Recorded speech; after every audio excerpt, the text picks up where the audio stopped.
Dear student, कल हम बहुपद का फर्स्ट पार्ट पढ़े थे।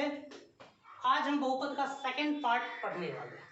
कल मैंने कुछ बेसिक कंसेप्ट को पढ़े थे। तो हमने कल बताया था कि शून्य को हम कल फिर से पढ़ें। तो आज हम फिर से शून्य को पढ़ने वाले हैं, लेकिन उससे पहले हम दो भाग देखेंगे। फिलहाल मैं एक लिखा हूँ, एक मैं इसके बाद बताऊँगा। तो चलिए हम भाग को देखते हैं कैसे हम कल बनाए थे। आज फिर से इसका रिवीजन कर लेते हैं।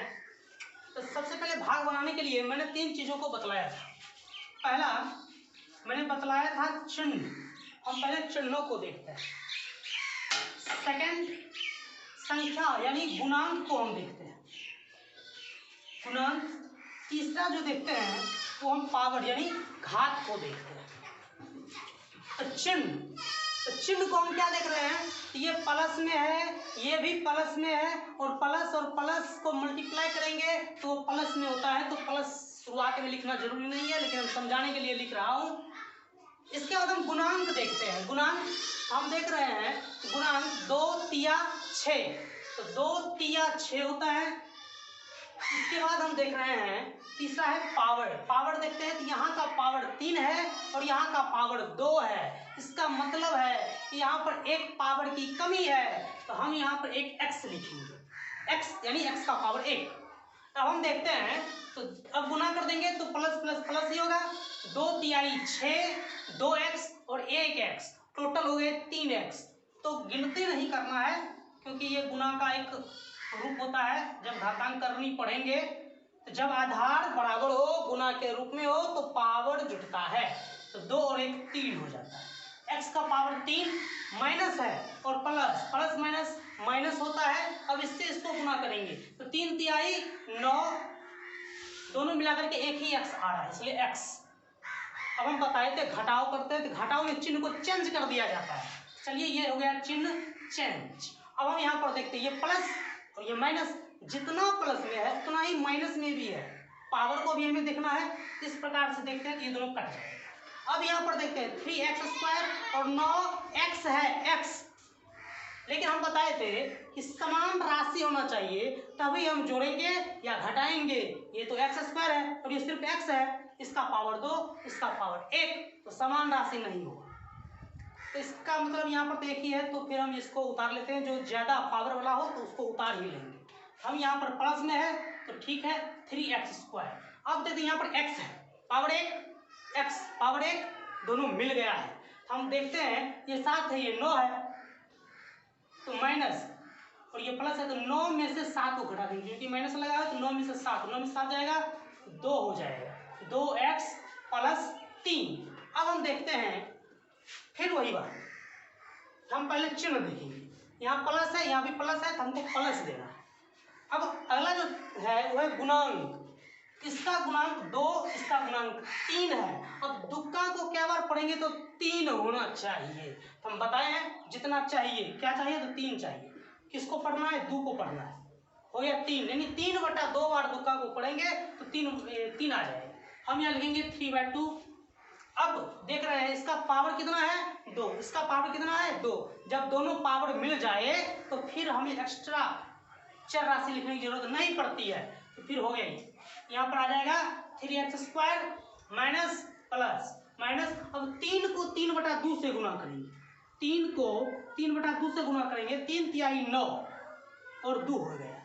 तो यहाँ पर हम लिखेंगे 9/2। फिर चिन्ह हो जाएगा चेंज, जितना ये प्लस है उतना ये माइनस में, ये जाएगा कट। अब यहाँ पर हम देखते हैं ये x, यहाँ पर कोई x चर नहीं है, तो इसको हम उतार लेते हैं। अब ये भी अचर राशि, ये भी अचर राशि, 3 है प्लस में, 9/2 भी है प्लस में, इसका दोनों प्लस, इसलिए जोड़ देंगे तो 3 + 9/2। तो यहाँ पर हो जाएगा क्या, हम यहाँ पर देख रहे हैं भिन्न का जोड़ करेंगे। 2 1 3 2 2 तिया 6 + 9 9 6 15/2। यहाँ पर हम देखते हैं तो हो जाएगा 15/2। तो अब हम देखते हैं कि इसका घात कितना है? 1, और इसका घात कितना है? 2। इसका मतलब इससे कम हो गया, और जो ही घात कम हो जाए भाग वहीं पर समाप्त होता है। तो ये बच गया शेषफल। इस प्रकार से ये भागफल हो जाएगा। यहाँ पर प्लस लिखने की जरूरत नहीं है। ये भागफल और ये हो गया शेषफल। इस प्रकार से हम भाग ज्ञात करते हैं। चलिए दूसरा क्वेश्चन हम देखते हैं।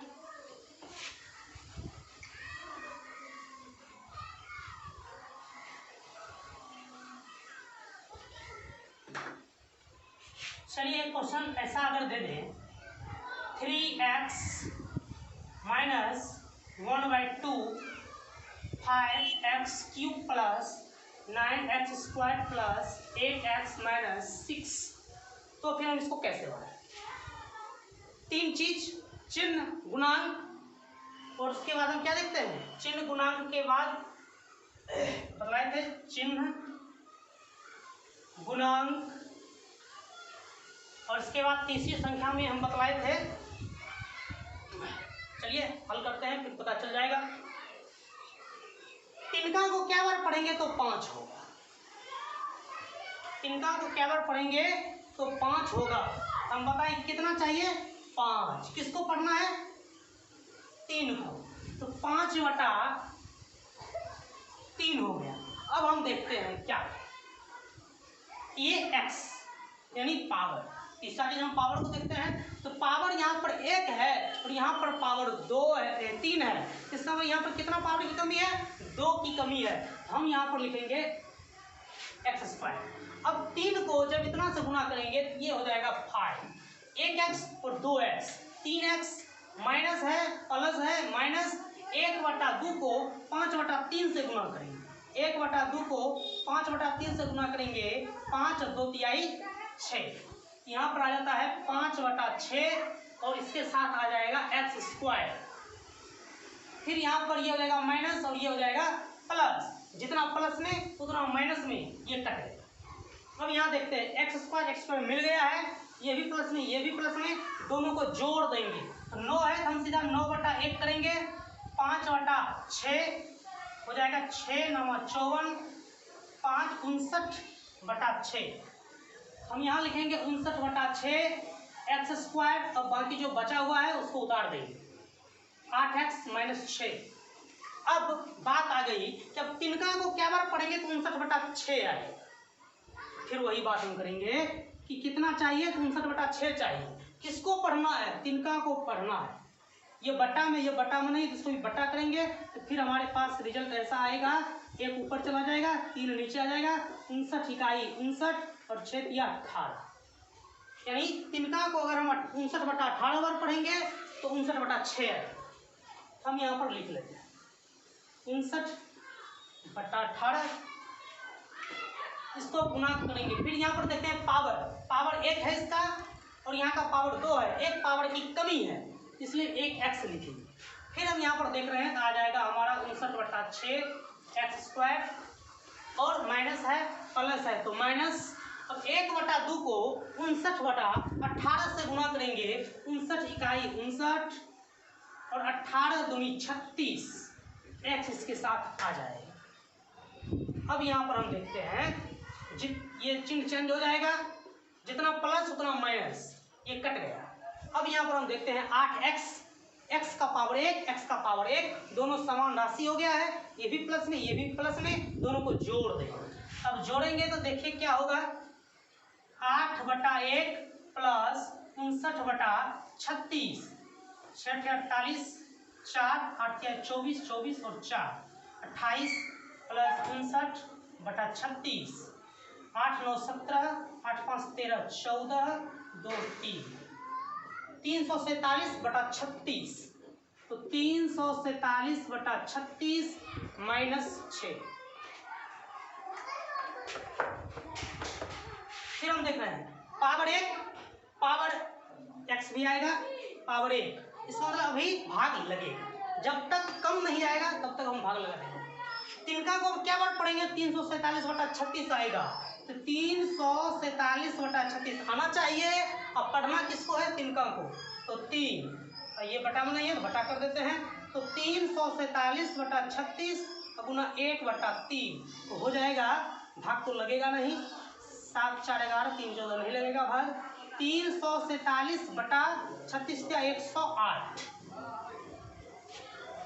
तिनका को अगर हम 347/108 बार पढ़ेंगे तो कितना आ जाए? हम यहाँ लिखेंगे प्लस, क्यों? क्योंकि ये भी प्लस में ये भी प्लस में, इसलिए प्लस 347/108। तो ये आ जाएगा इतना 347/36x minus plus minus minus plus minus 1/2 को 347/108 से गुना करेंगे। 1 को 347 से गुना करेंगे 347 ही होगा, और 2 को गुना करेंगे 108 से 216 हो जाएगा। फिर अब हम यहाँ देखते हैं तो ये माइनस हो जाएगा, ये प्लस हो गया, जितना प्लस में उतना माइनस में ये कट जाएगा। अब हम देखते हैं ये प्लस में है और ये माइनस में है, प्लस में है माइनस में, तो इतना में से इतना को हम घटा देते हैं। तो 347/216 माइनस 6 बटा में नहीं है तो एक लगा के बटा कर देंगे। 216 6 छक्के 36, 3 1 छक्के 6 3 9 6 दूनी 12, 347। हम देखते हैं कि 347 में से 1296 को घटाना है, ये तो संभव है नहीं, कम में से अधिक तो घटेगा नहीं, इसलिए हम इसको उल्टा घटा देते हैं। 1296 से 347 को घटाएंगे, 16 माइनस 7 9 8 माइनस 4 4 12 माइनस 3 9, ये बच जाएगा 949/216। लेकिन अब हम देखते हैं कि बड़ा संख्या, दोनों में बड़ा संख्या ये है और बड़ा संख्या के साथ क्या है चिन्ह? माइनस का, इसलिए यहाँ पर आ जाएगा माइनस। तो माइनस 949/216 ये शेषफल हो। इस प्रकार से हम भाग को बना सकते हैं। भाग भी 2 नंबर में पूछ सकता है, इसलिए आप गेट से ही इसको पढ़ रहे होंगे, इस प्रकार से इसको भी आप सीख गए होंगे। अब तो चलिए अब हम आगे देखते हैं शून्यक को।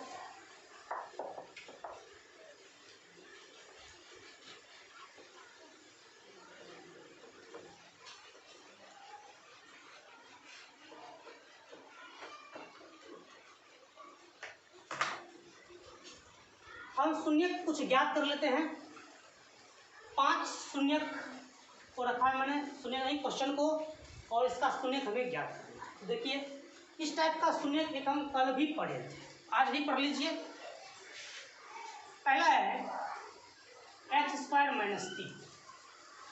शून्यक जब भी ज्ञात करने के लिए किसी बहुपद का कहता है तो हम क्या करते हैं, सबसे पहले उसको 0 के बराबर कर देते हैं। क्यों करते हैं? क्योंकि शून्य का मतलब होता है कि जो बहुपद दिया गया है उसमें कोई ना कोई चर राशि होगी, तो चर के जगह पर किस संख्या को रखेंगे और उस बहुपद को अगर हल करें तो वह 0 आ जाए, तो उसको हम कहते हैं शून्यक। से आ रहा है 0, इसलिए हम बहुपद को 0 के बराबर करके हल करते हैं, वो मान जो भी आएगा वो उसका शून्यक होगा। तो हमको इसको 0 के बराबर करना है। अब 0 के बराबर करेंगे क्या आ जाएगा, ये इधर पहुंच जाएगा तो चिन्ह चेंज हो जाता है, माइनस इधर प्लस हो जाएगा। अब हम देखते हैं अगर हम स्क्वायर को इधर ले जाएं तो कुछ ऐसा हो। हम बताए हैं किसी भी संख्या का वर्गमूल प्लस और माइनस में हम लिखते हैं। बस हो, इसका शून्यक निकल गया है। यहाँ पर हम देखेंगे कि इस बहुपद का शून्यक यानी x² - 3 का शून्यक +√3 और -√3 यानी 2 शून्यक आए हैं। चलिए दूसरा हम देखते हैं। दूसरा है ये 2x² - 8x + 6 = 0। अब यहाँ पर आप एक बात का ख्याल रखेंगे, अगर किसी संख्या से तीनों में भाग लगने वाला हो, यानी सबसे पहले तो ये समीकरण बन गया है। समीकरण में हम देखते हैं कि अगर किसी संख्या से दोनों तरफ भाग लगे तो 0 में तो उस संख्या से भाग लगेगा ही, क्योंकि हम यहाँ पर बराबर 0 रखे हैं, 0 में तो भाग लगता ही है। हमको इधर देखना है बहुपद में कि अगर किसी संख्या से तीनों टर्म में, या अगर 2 टर्म है तो दोनों टर्म में, या अगर 1 टर्म है तो 1 टर्म में भाग लगने वाला है तो उस संख्या से हम भाग करें। जैसे देख रहे हैं कि 2 सम संख्या, 8 सम संख्या, 6 सम संख्या, इसका मतलब जो सम है उसमें तो 2 से भाग लगता है, हम 2 से भाग करें। यहाँ पर हम ऐसे लिख सकते हैं कि दोनों तरफ 2 से भाग करने पर, भाग करेंगे तो क्या होगा, देखिए 2x² / 2 minus 8x/2 plus 6y2 = 0/2। 2 और 2 कट गया, x² बचा, 2 चौके 8, 4x, 2 तिहाई 6, 3 बचा और इधर हो गया 0। अब हम यहाँ देखते हैं इसको कैसे हल करना है वो देखें। जब भी आपको 3 टर्म में द्विघात बहुपद का शून्य ज्ञात करने के लिए कहे तो सबसे पहले आपको ये देखना है कि जो स्क्वायर वाला चर है उसका गुणांक कितना है। इसका गुणांक 1 है। अचर राशि कितना है, अचर राशि 3 है। दोनों को गुना कर देंगे, कितना आ गया 3। यहाँ पर हम देख रहे हैं कि 3 आ रहा है, शुरू वाला और अंत वाला, यानी x² के चर गुणांक और अचर राशि जब दोनों को गुना करेंगे तो कितना आया 3। अब हम बीच वाले संख्या को देखेंगे। बीच में कितना है -4 है, या सिर्फ ये ध्यान में रखिए कि 4 ही है। चिन्ह को दिमाग से निकाल दीजिए, चिन्ह को ध्यान में रखना है इसके। ये भी प्लस में, ये भी प्लस में, और दोनों को जब हम गुना करेंगे तो प्लस होगा। तो प्लस होगा, इसका मतलब दो संख्या को जोड़ने पर हमको आना चाहिए 4। तो कौन कौन दो संख्या को जोड़ेंगे 4 आएगा। देखिए 1 और 3 को जोड़ेंगे तो 4 आएगा, 2 और 2 को जोड़ेंगे तो 4 आएगा, 3 और 1 को जोड़ेंगे तो 4 आएगा। लेकिन सिर्फ यहीं पर सवाल समाप्त नहीं होता है। हमको यही नहीं देखना है केवल कि दो संख्या को जोड़ने पर 4 आना चाहिए, ये भी देखना है कि दोनों को गुना करने पर 3 भी आना चाहिए। हम यहाँ पर अब देख रहे हैं दो संख्या को जोड़ने पर 4 आना चाहिए और गुना करने पर इतना आना चाहिए। हम ऐसा कौन संख्या है 1 तिहाई 3, सिर्फ और सिर्फ यही है। क्या फिर ये मतलब ये दोनों में से हम कोनो भी लिख सकते हैं। तो चलिए अब हम इसको लिखते हैं x² माइनस, अब दोनों में से कोनो, क्योंकि माइनस लगा हुआ है इसलिए हम दोनों संख्या में माइनस ही लगाएंगे। -x - 3x + 3 बराबर 0, या अब देखिए दो भाग में इसको बांट लिए हैं, x कॉमन ले लेते हैं, यहाँ बचेगा x -1, यहाँ -3 कॉमन लेते हैं तो x -1 बराबर 0, या x -1 कॉमन ले लेते हैं, यहाँ बचेगा x, यहाँ बचेगा -3 बराबर 0। अब इसको थोड़ा सा और आगे हम बढ़ा लेते हैं। देखिए अब दो टर्म में आ गया है तो दोनों टर्म में हम देख लेते हैं x -1 बराबर, चूंकि ये गुना में है ये इधर आ जाएगा, ये इधर आ जाएगा, गुना है तो बट्टा में आएगा x -3, या x -1 = 0, या x = ये इधर आ जाएगा प्लस। लेकिन क्या हम केवल इतना बराबर 0 बटा इतना ही लिखेंगे, ये भी तो लिख सकते हैं, बिल्कुल लिख सकते हैं। अब इसी को हम लिखेंगे पुनः x -3 = 0, या 0 बटा, अब ये आ जाएगा x -3 बराबर 0, या x = 3। इस प्रकार से हम देखते हैं कि इसके भी दो शून्यक आए हैं, एक शून्यक आया है 1 और एक शून्यक आया है 3। इस प्रकार से हम बाकी सबका निकालेंगे। और देख लीजिए 3 बचा हुआ है, इसको भी हम देख लेते हैं।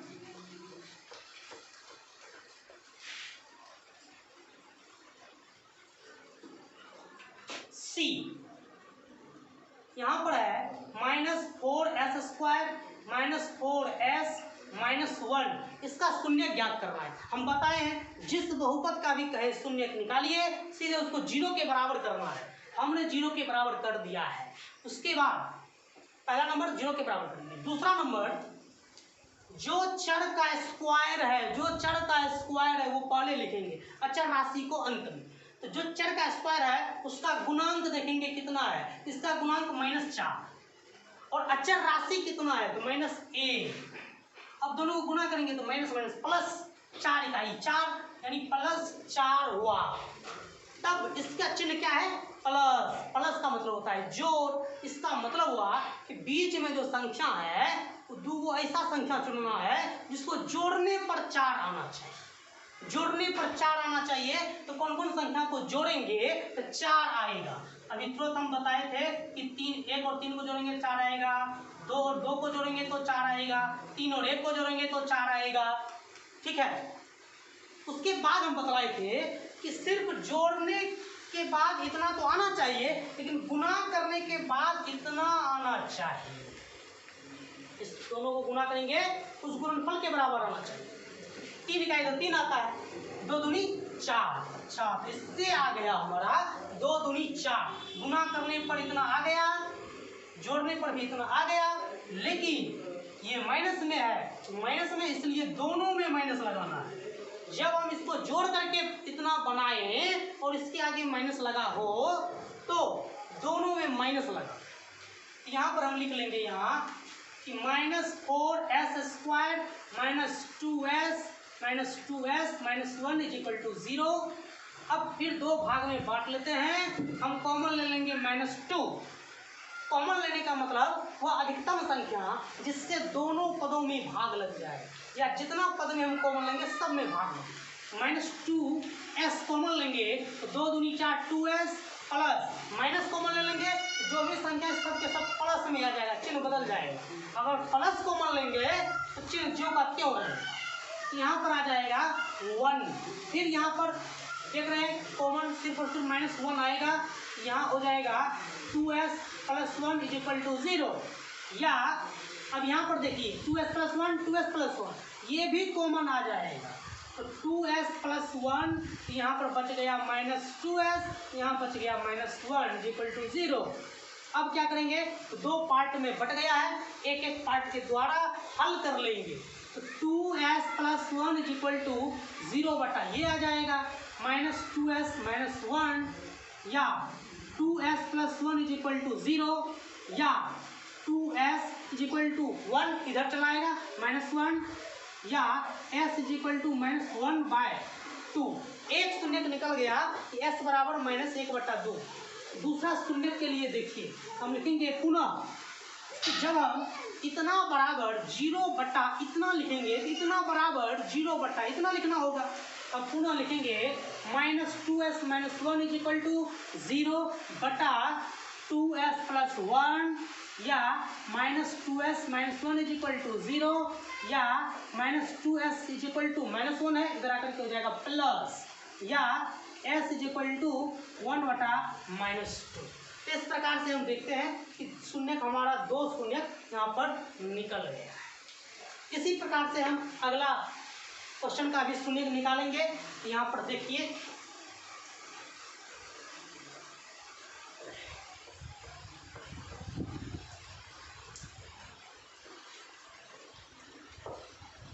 अगला क्वेश्चन है हमारा D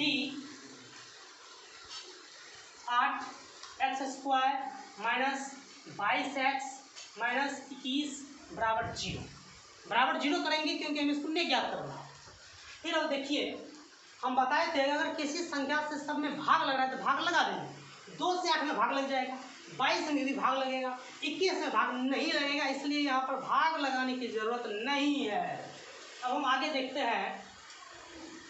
फिर हम बतलाए क्या थे कि x² का गुणांक, x² का गुणांक ध्यान में रखिएगा, x² का गुणांक और अचर राशि को गुणा करते हैं। x² का गुणांक और अचर राशि को गुणा करते हैं, ये है +8 और ये है माइनस में -21 होगा कितना, -168। एक अटे 8 8 16 -168 हुआ जब x² के गुणांक को और अचर राशि को हमने गुना किया। अब बीच में कितना है, -22 है। 22 चिन्ह को बीच वाले के चिन्ह को हम दिमाग से निकाल दें, 22 है।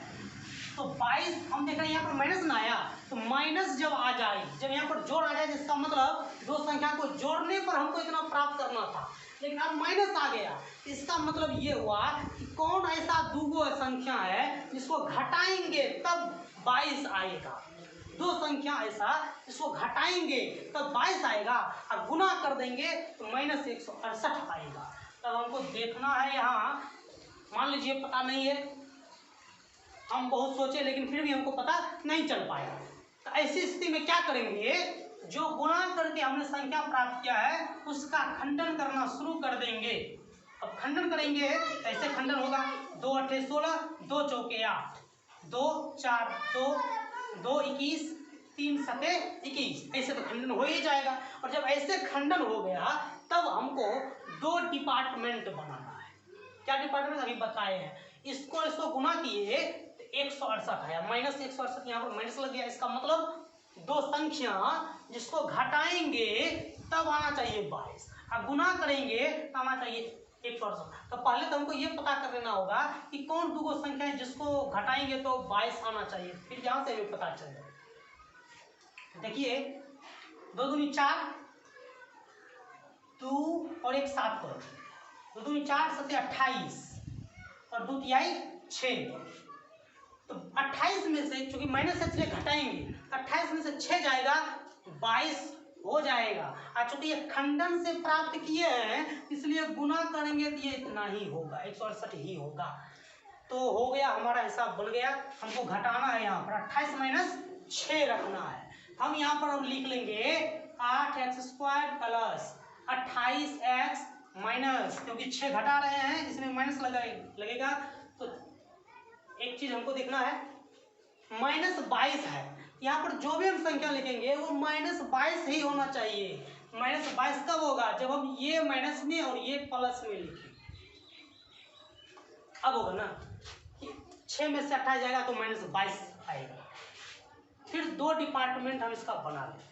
अब देखते कितना से भाग लगेगा। 8 का 8 से 28 में भाग नहीं लगेगा, तो 4 4 दूनी 8 और 4 सते 28। मैक्सिमम संख्या जो अधिकतम संख्या जिससे भाग लग जाए वही कॉमन हम लेते हैं। तो 4 कॉमन ले लेते हैं, एक्स देख रहे हैं दोनों में है तो एक्स भी कॉमन आ जाएगा। फिर देखते 4 दूनी 8, 1 एक्स बच जाएगा, 1 एक्स तो निकल गया, 1 एक्स बचेगा। चूंकि प्लस कॉमन में है तो प्लस कॉमन में जो चिन्ह जैसा है वैसा ही चिन्ह रहेगा। 4 सते 28, एक्स तो निकल चुका है, यहाँ नहीं बचेगा एक्स। फिर प्लस कॉमन लेंगे और फिर यहाँ देख रहे हैं कुछ इस संख्या से भाग लगेगा तो लगेगा 3 दूनी 6 और 3 सते 21, 3 कॉमन में आ जाएगा, 3 दूनी 6 और 3 सते 21 बराबर 0। अब हम यहाँ देखते हैं 2x माइनस 7, 2x माइनस 7, यहाँ जितना है उतना यहीं पर भी है, इसलिए दोनों को हम कॉमन ले लेंगे। तो कॉमन आ जाएगा यहाँ पर, ये तो आ गया कॉमन में, यहाँ पर बच गया 4x, यहाँ बच गया 4x, यहाँ बच गया 3 बराबर 0। फिर हम क्या करेंगे, तो 2x माइनस 7 बराबर, जब ये बराबर लिखेंगे तो ये गुना में है तो ये सीधे पट्टा में आ जाएगा। 4x प्लस 3 या 2x minus 7 is equal to 0 या 2x is equal to minus 7, इधर आकर के हो जाएगा प्लस 7। अब ये गुना में है तो इधर आकर के पट्टा हो जाएगा, x बराबर 7/2। एक शून्य हमारा निकल गया इसकी सहायता से। अब इसकी सहायता से निकलना बाकी है। हम यहाँ पर क्या लिखेंगे, पुनः 4x plus 3 is equal to, जब इतना बराबर लिख रहे हैं तो इसके बट्टा में ये आ जाएगा 2x माइनस 7 या 4x plus 3 is equal to 0 या 4x इज इक्वल टू, अब ये प्लस 3 है तो हर जाकर के हो जाएगा माइनस 3 या x is equal to minus 3/4। इस प्रकार से x के 2 शून्य आ गया है, एक 7/2 एंड सेकेंड माइनस 3/4। इस प्रकार से हमने इसको भी हल किया है और इसका शून्य, ये दोनों शून्य प्राप्त हो गया। लास्ट क्वेश्चन बचा है, अब हम उसको देखते हैं।